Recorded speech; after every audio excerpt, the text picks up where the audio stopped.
As you can all see, we are very well served by Governor Kate Brown with her passion for the state of Oregon, her belief in the power of the travel and tourism industry, and the contributions that it makes to our state's economy.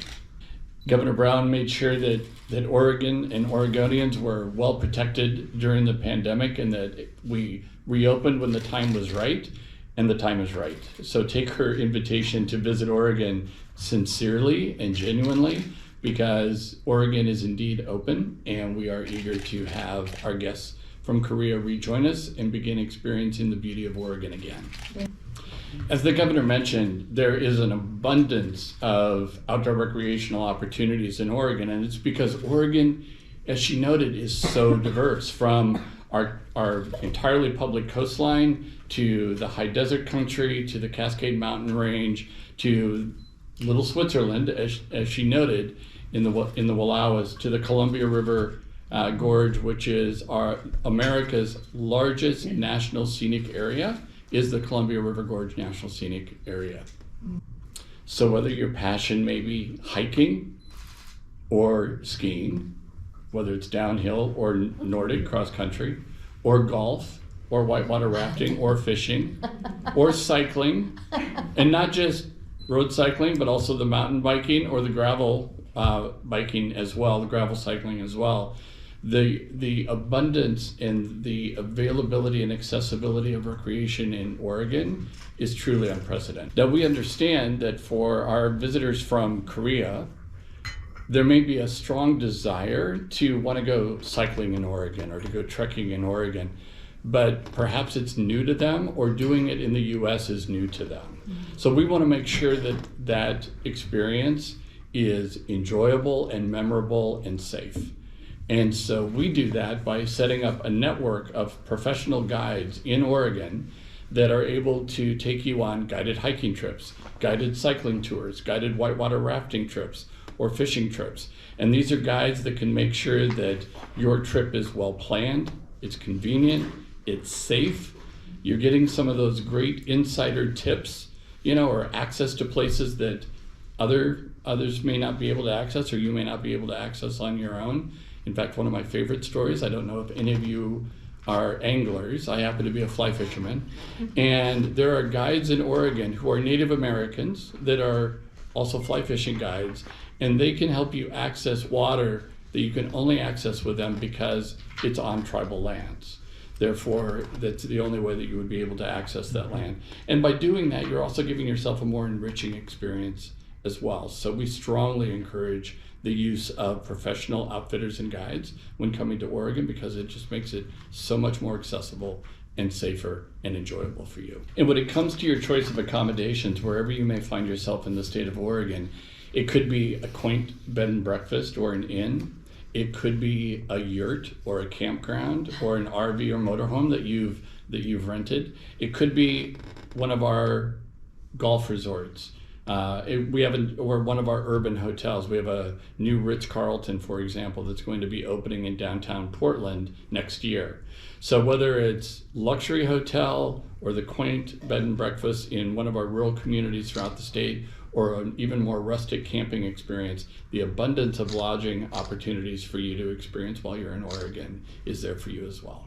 So we're very eager in Oregon to welcome our friends from Korea back. The pandemic has been very, very hard on all of us. It's something that's a bit of a shared experience, and they say that those things that you go through together, those trials and tribulations that we go through together as a global family, actually serve to bring us closer together. And so I think we've got a real opportunity now, as the world begins to reopen, to again welcome our Korean friends back to Oregon.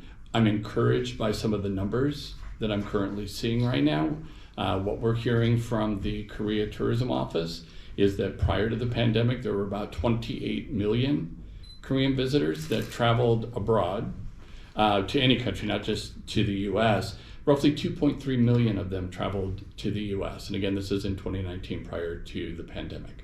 And then of course last year, that 28 million number plummeted to 1.2 million that traveled. So over 95% decrease, and roughly 200,000 traveled to the US. that Delta Airlines will start direct flight between Incheon and Portland in early 2023. So there are conversations happening right now to make that happen, and I'll be meeting with Delta Airlines later on today. We feel very confident, but this is more than just, I guess I would call it wishful thinking, because Delta had announced that they were going to begin nonstop air service between Portland and Incheon, and they were going to start it in September of 2020. But that's when everybody thought that COVID-19 would only last a few weeks, and we would all go home for a couple of weeks and then come back to the office, and that obviously did not happen. So that the flight has never been canceled, it's just been postponed. And so we remain very hopeful and confident that that flight will come back in 23. Thank you, Governor. And yeah, there are a couple of primary points that I do want to make sure that I make to emphasize what the Governor had just commented on. Regarding air service, first of all, even though some of the advancements that the Governor alluded to are a ways off, and she acknowledged that, there are things that are being done now. We're seeing some planes being converted to be able to use biofuels. Now it's used on a very limited basis right now because it becomes part of a storage situation, but it is something that we know that airports and port authorities are looking into and that airlines are looking into as well.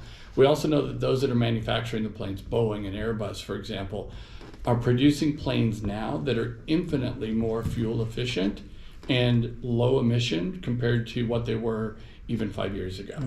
And so the ability to travel by air and know that your carbon footprint has been vastly reduced is now present when you're flying on these newer planes. And the airlines have made a commitment to start rotating those older planes off and bring those newer planes on. And you see that commitment. I've sat in rooms with Ed Bastian, who's the CEO of Delta Airlines, and I've heard his commitment to making sure that they're investing in this clean and green energy, that they're buying these planes that are more fuel efficient so that as they're traveling, it's, it can be as much as 50 to 75% fewer, more fuel efficient and fewer emissions than what was happening just a few years ago. So the planes are infinitely better than they were before. We also know that, when you look at this as in terms of a return, our international visitors do, when they travel to Oregon, they're staying longer. This is that vacation that they've saved for. So we know that economic prosperity that can result from our international visitors traveling to Oregon is much, much higher than it might be for other visitors that might be coming to Oregon for a short weekend or something, a domestic traveler that might be coming for a short weekend. The other point I want to be sure and make, well, let me pause here, and then I want to mention something about EV byways. I'm feeling sorry for Katie, okay. So I'm going to pause for a moment and let Katie interpret for me, and then I'll. Okay. The other point I wanted to be sure and emphasize is the Governor mentioned our energy goals, our energy efficiency goals, and that was no small thing, and we're lucky in Oregon to have had a governor like Kate Brown, who's been such a fierce proponent of meeting these energy goals. When those goals were first put in place, as I understand the numbers, there might have been 300 electric vehicles in the state of Oregon. Today there are tens of thousands of electric vehicles in Oregon because there are federal incentives for buying electric vehicles, but we also put state incentives in place, and there were additional incentives that were also added for select communities as well, if there were underserved communities. So we wanted to make sure that the EVs were accessible to all. Sometimes they're seen as being more expensive, and so they're not always seen as being accessible to everyone. We wanted to overcome that as best we could with a variety of different tax incentives to do that.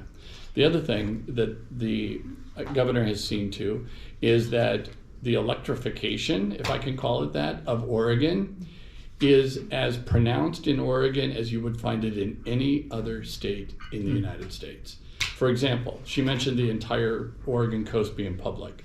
Well, the entire Oregon coast is also electrified. You can drive from our border with Washington to our border with California and drive an electric vehicle the whole way. The I-5 corridor also shared because of a compact that she worked on with her colleagues from Washington and California.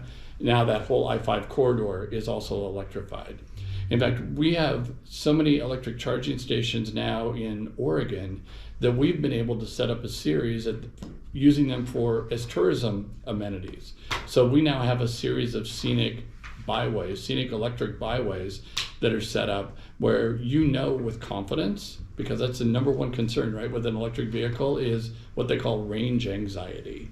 Will I run out of battery before I'm able to find another charging station?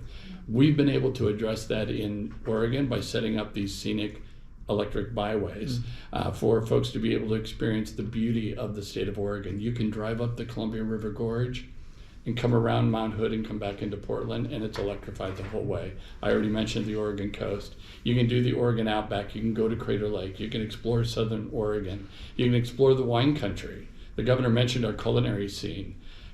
Oregon produces maybe 1% of all the wine that's made in the United States, but we produce 20% of the wines that are considered the best. In other words, they're scoring 90 and above in terms of their rating. So the food scene is very, very strong. You have an opportunity to experience that as well using electric byways and electric vehicles. I believe that tackling climate change and our investments in the economy and creating good paying jobs are not mutually exclusive, and that we can both grow the economy and tackle climate change at the same time. Helps create a sense of how important it is that we preserve the climate and the environment of this world for future generations. That people grow attached, connected to the beauty of places, and that creates passion for tackling climate change. But related, especially again to the travel and tourism industry, when you're actually in Oregon on the ground experiencing the beauty of the state, one of the other elements that is new to us, so it's young in its development, but it's already proven to be popular. So we believe there's an opportunity here, is something called regenerative travel. Oftentimes in the travel industry, you will hear people talk about leaving no trace, right? We've all heard the leave no trace ethic, right? Go out, leave nothing but footprints when you go out into the wilderness and able to explore nature. What we believe is that it's not only about leaving no trace, it's actually about you can leave it better. You can actually enhance the environment through your visit. Okay. We're very interested in looking at what we can do to better position Oregon here in Korea.